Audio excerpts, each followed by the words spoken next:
How the hell are we going to do this? We're down to one quarterback and maybe two emergency guys. We got TCU coming to town. Let's talk to the legendary Darrion Gray about that.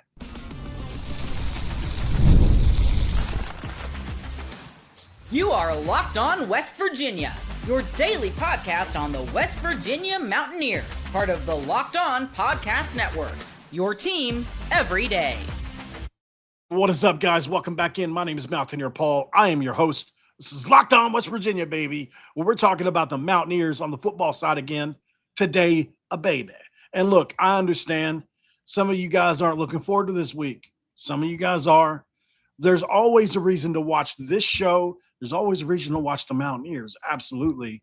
And we're doing it in style today. So this episode of Locked On West Virginia going to be brought to you by, Locked On West Virginia and TCU crossover episode will be brought to you by our friends over at Game Time. And with Game Time, you want to download the Game Time app, create an account, and use the code Locked On College for $20 off your first purchase. But I'm not alone, man. I'm actually here with somebody that is just a cool guy, man. If you guys, I think you've seen earlier, I played his intro to his Locked On Horned Frogs show for everybody. He's got a really unique way he jumps into the show after his cold open. Very knowledgeable fan of TCU / guy that covers them, and somebody I'm really excited to have on, Darrion Gray of Locked On Horned Frogs. How you doing, man? I think it's kind of cool. We have the two best nicknames in the network joining up, Mountaineer Paul and the Mouth of the South. I'm excited. Yeah, absolutely. And there's like Eminem. Like, we could probably figure something out. There we go. There we go. All right. Just saying, if you ever want to link up on the side, we never know. You never know. All right, we'll break away from the Big 12 chat, but we'll keep it just between you and I. All right, cool. Oh, man. West Virginia, obviously in a situation here, Darrion, before we jump into the whole conversation, where we're in a situation, obviously we're down to basically one guy. For your fans, they'll probably want to know this. Nico Marchiol, who started the season and had been waiting in the wings for years, unfortunately is gone after I think game 4 was his last game. He led a great comeback versus Pitt, and then he somehow got some kind of foot injury, sought a second opinion, chose not to return. From there, obviously we played Jalen Henderson, who transferred from Texas A&M. He played in one game versus Kansas, and we ain't seen hide nor hair of him again. And it's been a rotation of freshmen and redshirt freshman quarterbacks since then. The third quarterback, Max Brown, transferred from Florida and Charlotte. Unfortunately, got in for one play and hurt himself, so he's hurt. And then the redshirt freshman who played well against BYU is now hurt. And so we think Max Brown can play emergency backup in this game. And outside of that, you got Rodney Gallagher and Cam Vaughn, who played quarterback in high school, who are receivers now. So we're in a great spot at quarterback. Yeah. So who is your official starter? Because Sonny Dykes was talking about this. He thought that Scotty Fox, the freshman, right? Is that the freshman? Yeah. Okay. He's actually really talented. It's just that he wasn't supposed to be playing yet, really. Like, he was supposed to be a package guy at best, right? He can run it. He's got I think a 55 or 60-yard touchdown run on the year. But he's a guy, he's not like Khalil. He's not the guy that's going to make the guy.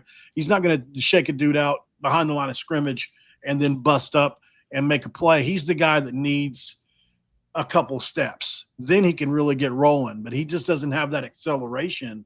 And so our offensive line has played so porously this year that this last game when he played, basically our offensive linemen, they were getting that initial punch and detaching. And UCF guys were just everywhere. So, from what we understand, Rich Rod's finally, we've had the same 5 starters in every game this year. And what's the worst offensive line in the Big 12? And it's not close. So if you look at the PFF scores, every single one of our players rank in the 100s. And we've got one that ranked dead last among guards in P4. So that's how bad it's been. And we've had the same 5 guys all year. And it's the only position grouping that hasn't changed, Darrion. So we were really hoping to see something change, and we finally are. It looks like Malik Agbo will definitely play some at right tackle this week. And we got a couple other guys that we think we'll see. And we're hoping that gives Scotty some time or some push or something. because it's been bad. It's been really bad. We're a top 30 rushing team, but it's only because that's all we have. Yeah, I was actually asking that. But before we get it, Khalil's out. Is he for sure? I'm pretty sure Rich Rod said he could be maybe an emergency. He said it's gonna depend on how he practices this week. But okay. He said he's not going to be able to in the same breath. So in other words, he said he's probably going to be able to be an emergency guy, but he's not going to be able to practice all week. That's what he said. So that really, for a guy his age, it's not like he's a senior, right? Like if Josh Hoover can't practice all week, he can play on Saturday if he's healthy. Exactly. If Khalil Wilkins can't and barely knows the playbook, probably not a good idea to play the kid that's never not practiced all week. So it would have to be a truly an emergent type situation. And then you're running packages that you have put in for UCF, right? So, it's one of them weird scenarios, man. Yeah, it's tough. I couldn't imagine, actually I could, because for those who don't know, before I was with Locked on Horned Frogs, I was with Locked on HBCU. And one of the teams that I covered was Alabama State, and they lost their top 2 quarterbacks in the first game. And I think they lost their 3rd quarterback maybe the next game. And then the 4th quarterback just wasn't good. And they ended up moving a guy from receiver who used to be a high school quarterback, and now he was the starting quarterback for the rest of the season. And as you're talking about what West Virginia is going through, all I keep thinking back to is, this is just Alabama State yet again. Unfortunately, it doesn't sound like West Virginia has the infrastructure around the quarterback to support that type of instability. And quite frankly, it's very difficult to do. You would have to have an elite defense in order to back that up, and they just haven't. Now, one of the things that I'm looking for as far as storyline goes is the environment. And I feel like that's been the fatal flaw for TCU. We can point to a lot of things that have kind of, hurt them on the field, but I feel like the noise, the environment, that's what's caused them to lose in their 2 losses to Arizona State and then Kansas State. Now, this environment coming in, what do you expect it to be like? I know it's not that good of a season right now, so that can sometimes hurt what a home field advantage would be.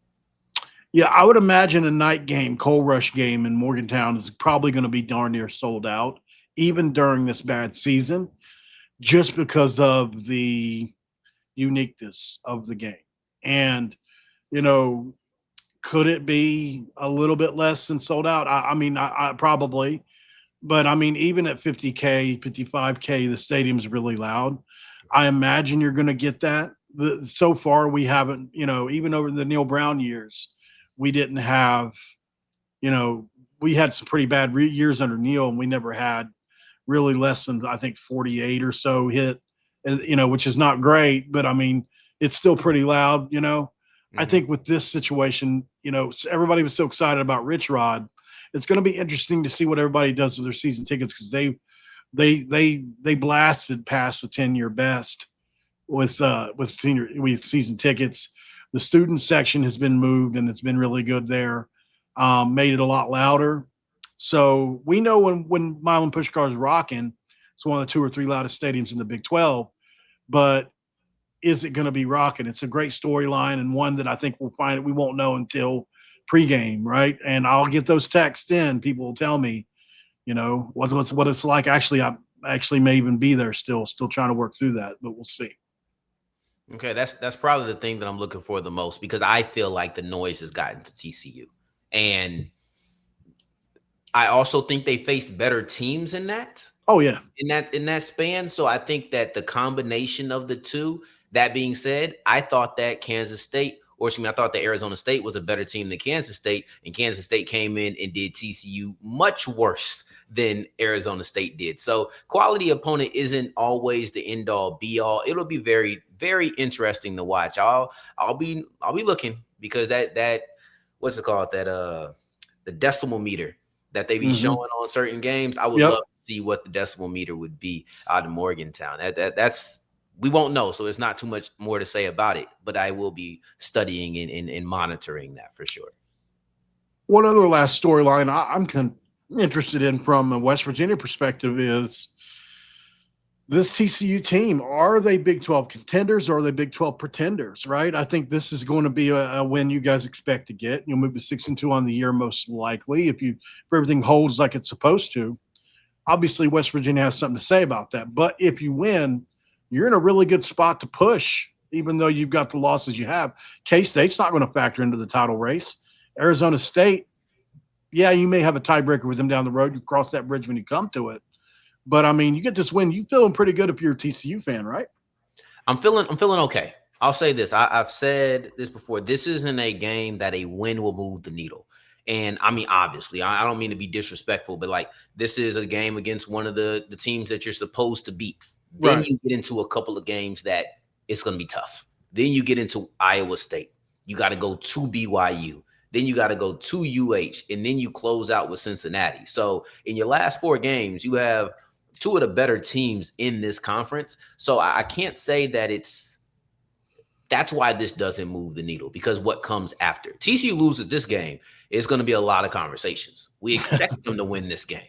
And this is a matchup that I do think provides some difficulties in the sense of, I don't know, Dyke said that he was still going to prepare for 2. And when you prepare for 2 and only get 1, it can kind of split your preparation a little bit. So yeah, that can be a difficulty. And then the stadium. At the end of the day, the stadium is a thing that I need to see them get over. And Frog fans may be upset at me because I keep pushing this button, but I'll say this. They keep not rising to the occasion when I push this button.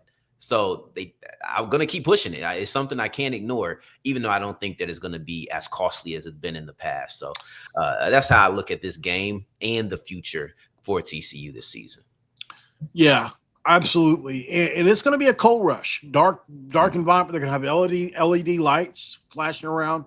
It's going to be an elite. If everybody's there, it'll be a top 2 environment you can find in the Big 12. That includes Rice Eccles. That includes Lavelle Edwards. That includes, even TC, wherever you want to go. We really do it big. We're 60,000 strong, which is one of the biggest in the Big 12, and it's a loud spot. So we'll see what happens, definitely. And also what we're going to talk about as well is who are some players watching this game and what are some game keys? What is it going to take for West Virginia and TCU to win this game? We talk about it next on this Locked On West Virginia and Locked On Horned Frogs crossover. We'll be right back. And on this episode of Locked On West Virginia and TCU crossover, we can't forget about our friends at Mazda. And look, when it comes to Mazda, it's a pretty simple thing. Mazda delivers confidence with every ride, with more IIHS top safety picks than anybody else as of August 2025. And it's Mazda. They do make cars for crafts more than people that do simply more than move, right? And there's the all-wheel drive standard in every crossover SUV that you can drive with confidence through almost any season. And like our players, we sweat every detail because when you make every move count, impossible becomes irrelevant. Come on, join us today with Mazda, and you can move and be moved. And, of course, we can't forget about our friends at Peloton. And look, with Peloton, they're doing it pretty big right now, as well as fitness is one of those things that I think a lot of people care about in the world today. And it makes a lot of sense. I think it's probably something I should care more about, as I'm reminded by people in the comments all the time. And with Peloton, it's shaping the future of fitness with brand new Peloton Cross Training Tread Plus. It's powered by the Peloton IQ, if you haven't heard about that. Their most straightforward and advanced equipment yet, designed to give you real-time guidance and endless ways to move, whether you're running, lifting, or cross-training with your favorite instructors.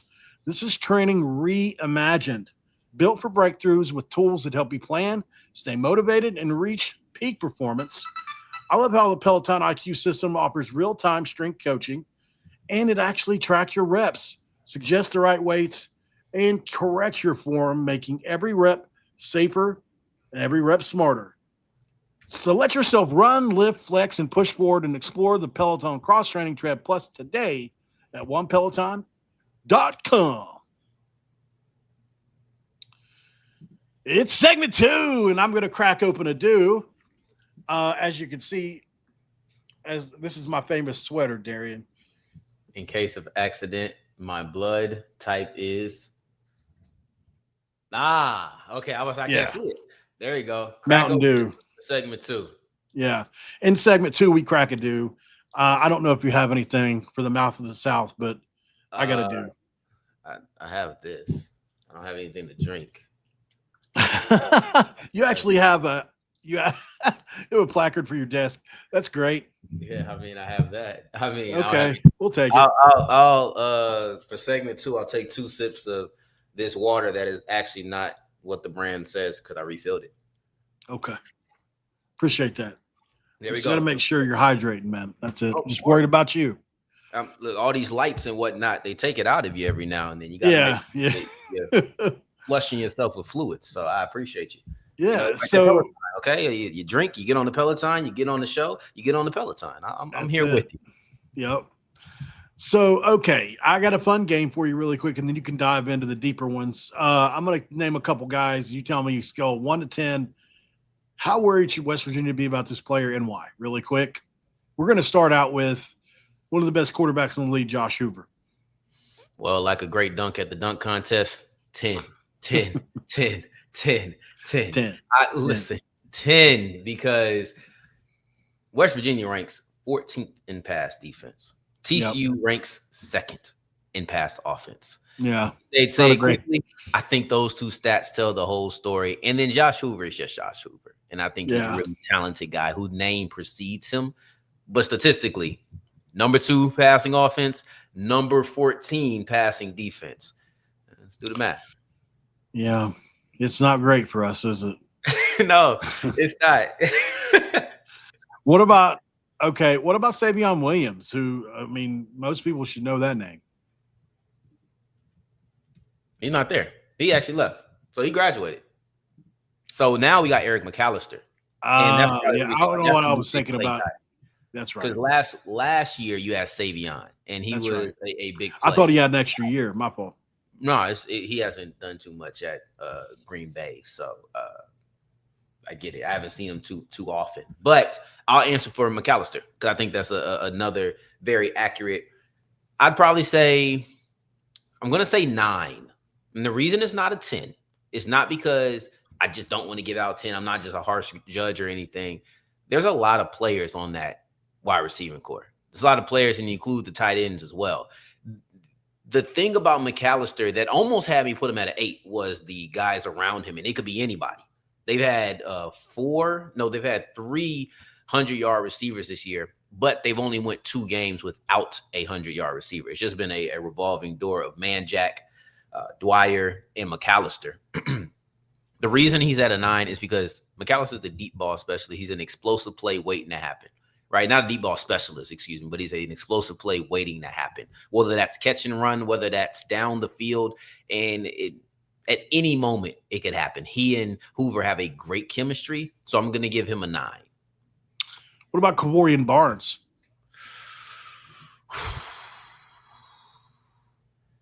7. Extremely talented. TCU just hasn't shown the desire to run the ball all the time.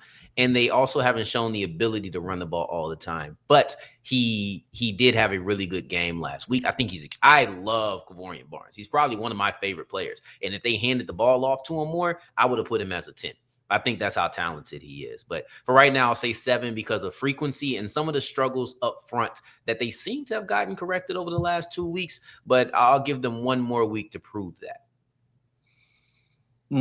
Last but not least, I'll go 1 defensive guy just because, got to at least go 1 defensive guy. Got to. I'm going to go with somebody that was told to me that probably one of the most unsung heroes on the team, Jamel Johnson.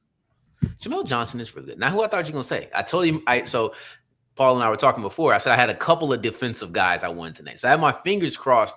And it's okay because, you're going to talk about him anyway, right? So I was going to talk about Johnson, but I was hoping you named one other guy, and I'll bring him up when I get my players that I'm looking forward to. Jamel Johnson is a player that is going to be all around the field. And he's a guy who can play deep, he can cover, but where he excels at is dropping down into the box and just absolutely rocking offensive players. I think that Jamel Johnson is a player who doesn't get a lot of shine because he's next to Bud Clark, Right. But Johnson is a player who, So Johnson is a player who will come down. He'll play on every level. He'll rush the passer. He'll play in run defense. He'll be able to cover deep, right? Like, I think that Johnson is a really good player who has developed a knack for getting turnovers this year. That's not something he had ever done, but he has a few interceptions on the season. This guy is talented, and I'm glad you mentioned him because he was one of 3 players that I might have named. So I'm glad that you named him.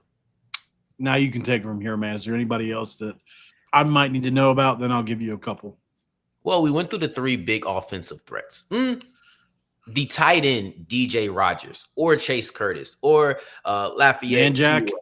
The Manjack is really talented. I like Manjack, man. Manjack is really talented, and I think he's going to be extra motivated this week I think he's going to be really motivated because he had a rough game against Kansas State. He had a couple of drops, and then this past week, though, it wasn't terrible, he did have the onside kick versus Baylor that went to him, and he didn't catch it. So when you have a player like Manjack, who's typically really steady, to see him make a couple of critical mistakes in back-to-back weeks, I think he's going to come into this week extremely motivated, and I'll be interested to see if Hoover tries to get the ball in his hands. Because sometimes you see that where, hey, this guy, quarterbacks usually do, right? Right. I just want to get it to him, get the ball in his hands, let him catch it, let him make a couple of plays, let him know. Get his confidence up. Exactly. I trust you. I know that things haven't been going perfectly for you, but I still trust you. And I wouldn't be shocked to see that happen really early. But on the defensive side of the ball, I'm going to name 2 players. Devin Deal. Devin Deal had a fantastic game last week. He had, I think, either 7 or 8 pressures in last week's matchup versus Baylor. And there was a few that I felt like he opened up for players that he didn't maybe necessarily get the pressure, but he definitely impacted the play. This is a guy who can play inside, outside. He can stand up and then kind of come up to the line to rush. He's a very versatile yet impactful player for the Frogs defense on that defensive line and within that front 7 in general. But then I'll also throw this guy, and this is my guy, Caleb Arms or Caleb Arms. Yeah, right. He was a big time pickup for you guys. Man, tackling machine. He can come downhill. He flies sideline to sideline. He can drop back. He has good spatial awareness. This is a player, number 3. Listen, you may not see his name because the names are small, all right? So I'm letting all of the Mountaineer fans know. When defense comes on the field for TCU, look for number 3 right there in the middle. He's going to be right next to Nnamdi Obiizor, who's number 4. You're going to have 2 single digits at linebackers. You got to be nice when you got the singles. You got to be nice when you have that. And they live up to it. But Caleb Arms, or above everybody, is probably my favorite player on the defense. I wish we were on my side of the StreamYard so that I could flash this unexpected star that I had put up for him after one of his breakout games. And I think it was actually after the Arizona State game. But I didn't get to use it. You can share something and I can share it. I don't have it. I deleted it. It's just in my stream. Once you delete the thing. But just know, 3. He's going to have the locks hanging out his helmet. It'll be flowing. You got it. It's him. Caleb Arms. Those are my guys that I'll point to. But I'll ask you the same question. I know that things haven't been going well, and a lot of times you want to talk doom and gloom, but I'm sure it can't be all bad. I'm sure there's somebody that TCU is sitting here thinking, all right, we need to account for. Who are those guys so that all of my Frog fans can know who to look out for? Yeah, I think Scotty Fox has potential to be dangerous, and he really does. I know he hasn't played well up until now because of a lot of different things that don't have anything to do with him, but he is a talented kid. He really is. He can throw it, and he can run it. It's just that he hasn't had an offensive line to help him out. So I would definitely go him. Cam Vaughn is one of those guys that, in my opinion, would either be a number 1 or number 2 receiver on any team in the league. That's how talented he is. And because of the situation and how bad the offensive line has been, and I mean, it's the worst I've ever seen in my history of watching football. That's how bad it's been. Yeah, I heard you say that. So a guy like that, it doesn't matter if it's McAlister. It doesn't matter who it is. I think we threw maybe 8 passes against UCF, something crazy like that. So, there's no possible way for a guy that's talented like that to get involved. So West Virginia is going to make some O-line changes if that helps. Oh, y'all got Justin Smith-Brown. We do, From yeah. South I love Carolina Justin Smith-Brown. It just hit me. He went to South Carolina State, so I covered. I'm very familiar with Justin Smith-Brown because he was super athlete. Yes, he was part of the best. I'm sorry, I didn't. It hit me because I wanted to see how many targets he had, and then when I seen his name and I was like, oh. That's where Justin Smith-Brown went. He was part of the best receiving core in HBCU football last year. So I'm really familiar, and I'm glad he was able to. He had a big breakout first catch. It was like a 50 or 60-yard touchdown. Then he got dinged up, and it's been kind of rough, for a few games. So we're hoping that he continues. He's got the talent. Definitely has the talent. I mean, he's a guy that he looks like at least a 4.4 guy, at least. So I talked about him a lot in the preseason. Unfortunately, so it sucks that the quarterback situation is the quarterback situation. Well, I think is Virginia Union HBCU as well. Yeah, Will Davis. He's one of the best players. The DB is it Will Davis? I think that's his name. Go ahead, make sure. I'm gonna look it up. Yeah. Virginia. Yeah, the DB. Yeah. He had. I couldn't believe he had 12 interceptions, 4 for touchdown in his career while he was there. Yeah, he's it's incredible numbers, and he hasn't played at all this year, which shocked me. But he's like 5'8", 5'9". Anyway, he's not a player to watch though. Another obviously players to watch on defense. Jason Chambers had an 83 or an 84 PFF grade last week versus UCF. Played elite ball, had an interception. One of the best cover corners we have, and Michael Coates Jr. as well is a very good player, believe it or not, even though our pass defense hasn't been great. Fred Perry, if he's going to be healthy to play in this game, is the Jamel Johnson of our defense, who gets down in there and breaks skulls. These guys were all playing at elite level through the Pitt game. I don't know what happened. This team fell apart after Pitt, who's a good football team. I think a lot of people, they're 4-2. And probably be 5-2 after this week. And it's a rivalry game, so I get it. You throw those out the window, but I don't know. This team just fell totally apart after that game. Now, all the injuries didn't help, but outside of that, I would say, as far as impact players go, there's really not a whole lot more. Jamori Robinson, your number 1 overall portal get-up, he was the defensive player of the year last year in the American Conference, and hasn't even gotten a pressure. A guy that you probably paid $1 million to has been by far the most disappointing. He's going to play. We'll see what he does. In his defense, he had to sit out the first 3 games and fight in court to even be eligible because of that 5th-year rule that they've been messing around with. And so, and Zach Alley hinted that he came in out of shape. So we'll see. If he can get it rolling, he's a guy they had the 3rd-round grade on before the year as a pass rusher. And at linebacker, Chase Wilson is a guy you really want to watch for.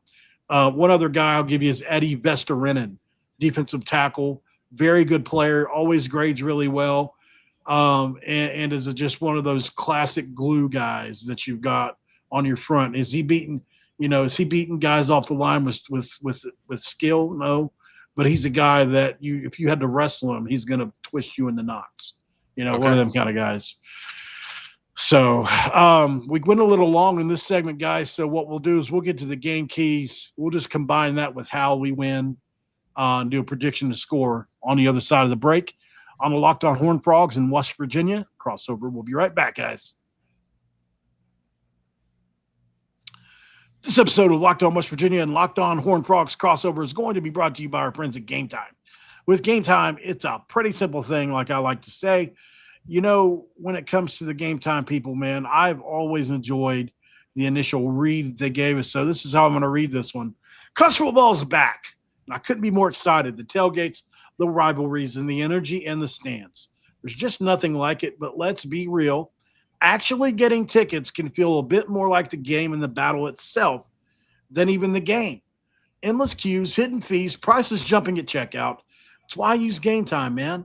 The app that gives the advantage back to the fans. That's you. It's the easiest way to score last-minute tickets at the best prices with no surprise fees at checkout. What you see, what you pay. Hell, that's pretty good. I pulled up Game Time and just in a couple taps saw amazing deals. I'm talking about your favorite college football games for as low as $25. That'll make you holler. So take the guesswork out of buying tickets today with Game Time. Download the Game Time app, create that account, and use the code LOCKEDONCollege for $20 off your first purchase where the terms apply. Again, that's the promo code LOCKEDONCOLLEGE for $20 off. That's today. Swipe, tap, ticket. Go download Game Time today. You won't regret it. And then you'll finally have the answer to one of life's greatest questions, Darrion. What time is it? Game time. That's it. That's that Ray Lewis. What time is it? Game time. What time is it? Game time. Hey man, you know the kids don't watch. They don't watch highlight tapes like that anymore, man. No, man. No. Anyway. That used to be the best pregame, and then Drew Brees had something that was like, it's okay, but it's not what. It's not what Ray Lewis did.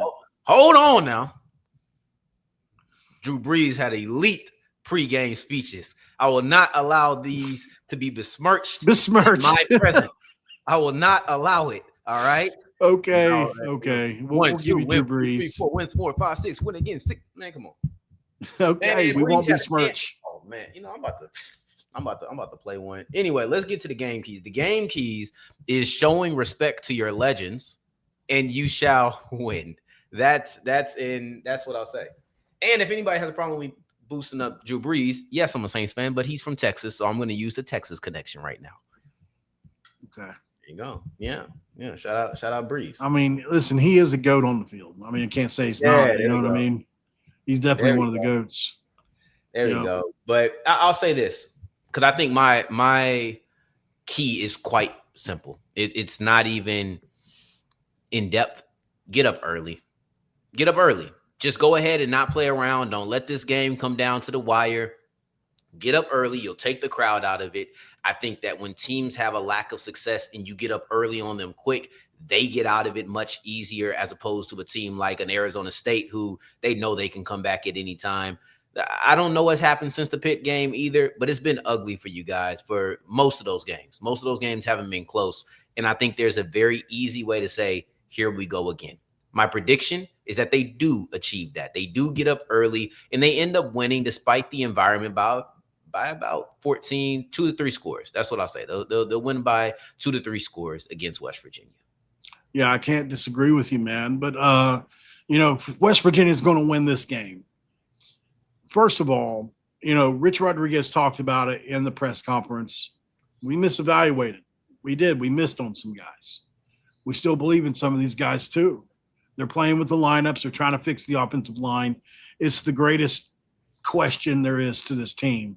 So, can they play around with it enough to where it's at least stops the bleeding a little bit where they can move the football? We hope, right? We hope. So that's the hope that, that TCU doesn't live in our backfield. And if there is one thing West Virginia fans can take some solace in is that TCU does not have an elite defense. So, while it is a much better defense than what we have, not elite. So there is hay to be made there if you can put something together. That would be something you got to look for. And I would say, Rich Rodriguez always says we need 25 first downs. I think that would be the perfect way to win this game is by just getting first downs and getting to the next play. Tire out that defense so that your defense doesn't play a ton of plays. And you got a chance. And then lastly, get to Hoover. You got to knock him off his spot. And otherwise, it's a bad day for you. He's got 2,000 yards already this year passing. Mm-hmm. So, I mean, it's not safe, in the neighborhood around Josh Hoover. So, but I like TCU to win this game. I mean, I would be ridiculously stupid to pick anybody, but, I picked West Virginia in every game leading up to last week to where I was like, man, this is insanity. Can't do it anymore. I'm going to say TCU wins this game. I'm going to say 34-21. I think West Virginia gets a garbage touchdown late when it makes it look better than it actually is. Yeah. And we continue to play young guys, and hopefully we get some answers going in the next year. Because at this point, that's what we're playing for, unless this team pulls a Baylor and goes on this incredible run on the back half. Don't see that happening based on what the coaches have been saying. I think they're mad at themselves for misevaluating. And when you bring in 81 guys, Darrion, and I know we got to wrap this up, but when you bring in 81 guys, you're going to miss, right? Yeah. I mean, there's no way to hit on that many. And you just have to hope to keep 15 or 20 guys for next year, and then you'll bring in 40 or 50 more. This is probably going to be a 3-year build. We wanted it to be faster. Like Rich Rod said the other day, though, we did save $5 million that we can spend on next year's cap. Mm-hmm. It doesn't roll over, but as long as you spend it within the fiscal year, you get the extra 5, and then we're going to probably have close to up to 10 million on the outside the cap NIL. And like Rich Rod said, you can get healthy in a hurry as far as a team with the right amount of money. You just got to have it. So we're looking for next year in a lot of ways, Darrion. But yeah, TCU wins the game, and they win through the air. I think that's how they've won most of the games, and I think they'll continue to do that. Yeah, I'll be interested to see if they're able to keep that balanced approach. They have won most of the games through the air, but I think that they have ran the ball well in their wins. They ran well against Baylor. They ran well versus SMU. They ran well versus North Carolina. They didn't run that well against Colorado, though. So, but I think in the majority of the games, they've been very complimentary. So I'm looking for them to continue to do that. That's my thing that I'm looking out of them, not the key to victory, but that's something I'm looking for out of them. Guys, he is Darrion Gray. He is Locked On Horned Frogs, does an amazing job. So you're no longer Locked On HBCU? No, I don't do Locked On HBCU anymore. Okay, because I actually ran across that show. You had that channel bumping. Like, you were doing pretty good views on there. Yeah, with the crowd, it's not like it's like the most sought after product. So yeah. I mean, I'm surprised how many views you were getting on a lot of those videos. Nah, man, I love my HBCU crowd. I genuinely do. So it's awesome. it's like family.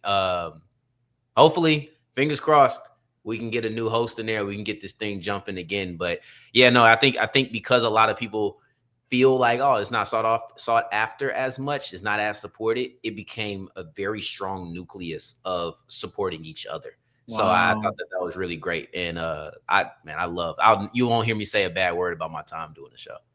Great, man. Well, good luck at Locked On Horned Frogs. I think you're going to make it great.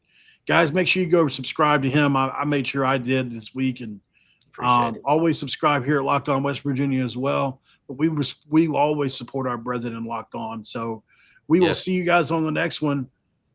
It's going to be a good one this Saturday. It's going to be a cold rush. It's going to be an amazing atmosphere. Can TCU pull it out? We shall see. Don't forget, guys, this is your first listen. Thank you for being every day here. For your second listen, we have to ask that you listen to Drake at Locked On Big 12. And even though he ran from the smoke at Darrion in our Locked On crossover, you still got the cigar? I do. Where is it at? I do. I wrapped it up. You wouldn't even want to smoke it. Yeah, I got to go out. You know what I'm saying? I got to go back out probably Thursday. Maybe I'll save it for after the game.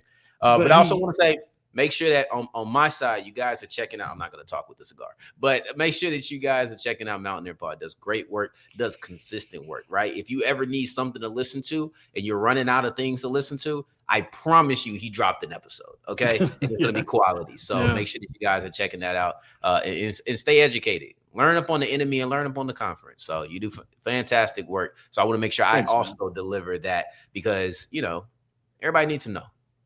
Thanks, man. I appreciate that. Did you hear that? Mountaineer Paul just dropped another episode.